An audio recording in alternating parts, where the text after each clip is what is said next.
What's going down, IWC? And welcome back to another edition of Jon Amo's Archives, where today I wanted to do another wrestling video, and I wanted to do one about a controversial subject in today's populace, and it's about John Cena.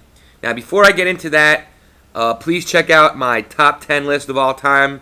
I listed my top 10 wrestlers of all time. Based off some comments on that, it also is inspiring me to do an Andre the Giant video and my personal thoughts and perspective on Andre the Giant. But now we got to go into John Cena. And, for the past 5 years, John Cena's basically been criminally disrespected. He's been booed out of almost every arena up and down the block. Really, if you analyze the situation and why this is going down and how this all happened, it's 100% the WWE's fault. And if you guys go back to my first wrestling video that I made about a week ago about why does the WWE suck in 2012, it really comes down to the WWE actually handcuffing John Cena. And at this point, it's so far gone that maybe he's 100% on board and he doesn't want to turn heel like he's really claiming. But they've already done so much damage to the John Cena character that it's almost irreparable at this point. And when he should have went heel, 100% heel against The Rock, which is still inexplicable that he didn't, at this point, I don't know if there's no turning back. But what happened to this character and why did it go so far bad, if you want me to be honest with you? And I like John Cena. John Cena is great on the microphone, probably a 9.5.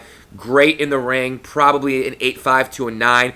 A great draw, probably about a 9. So if you want to go compare him, he just missed my top 10 list, by the way. Him and Roddy Piper of the top 10 greatest wrestlers. He probably would have been about 12 or 13, maybe. Yeah, probably about 12 is what I was thinking. But the real criminality and the real crime against John Cena happened in about 2005 and 2006. Now, if you guys all recall, when John Cena first came in 2005 and he was feuding with Brock Lesnar and Kurt Angle, this guy I thought was a second coming of Stone Cold Steve Austin. He had so much fire, so much momentum, so much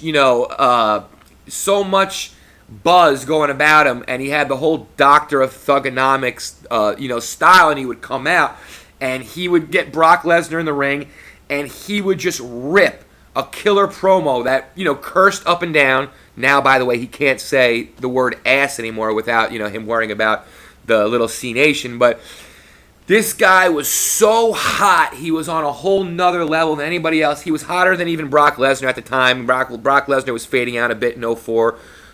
And basically, it's what the WWE decided to go face with John Cena, which just as they went face with Stone Cold Steve Austin, it couldn't have been, in my opinion, a worse decision. And the day that they went face with the John Cena character in 2005 or 2006, whatever it was, I believe it was right around when he was feuding with Batista, was basically the day that they killed John Cena.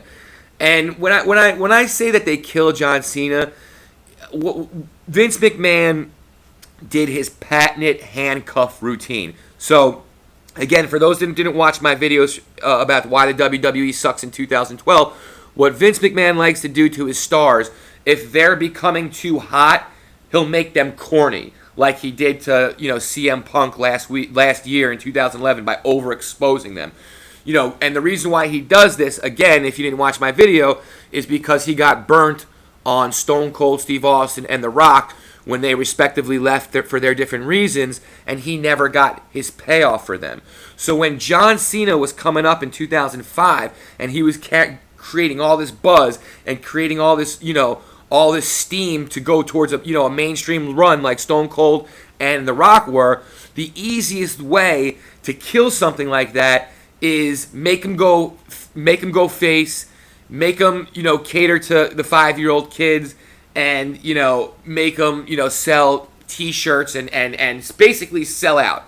And that's what he did. He sold out for all intents and purposes, virtually killing the John Cena character overnight. Now, the character is not dead in the sense that, we're still going to see him for another 5-10 years, although maybe not, because McMahon does like to, start expiring the products around Cena's age.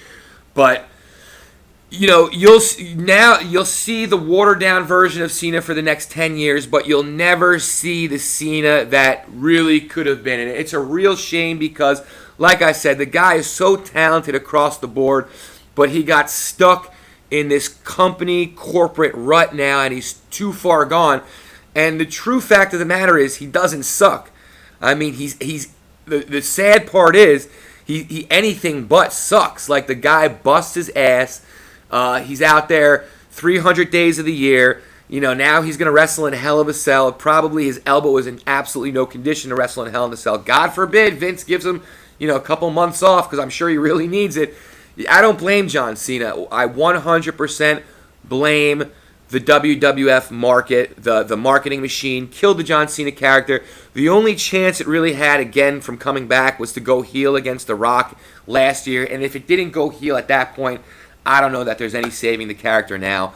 Yeah, it works with the 7-year-olds and the 8-year-olds and the 12-year-olds, but you really, really, really burnt him, for a generation of 20-year-olds who are 10, 15 years younger than me. They don't really get it, and all they see is, oh, John Cena sucks. You really, really fucked it up for this guy, McMahon, just so you know. So don't blame John Cena. Blame Vince McMahon. It's not completely too late. Maybe we can beg for one last Thugonomics run. Doesn't look like it's going to happen. If it does, maybe we could save this character. Probably not. Look for my Andre the Giant video coming later this week. I was inspired by some comments in my last video. Thanks for watching. This is Jon Amo from the Archives.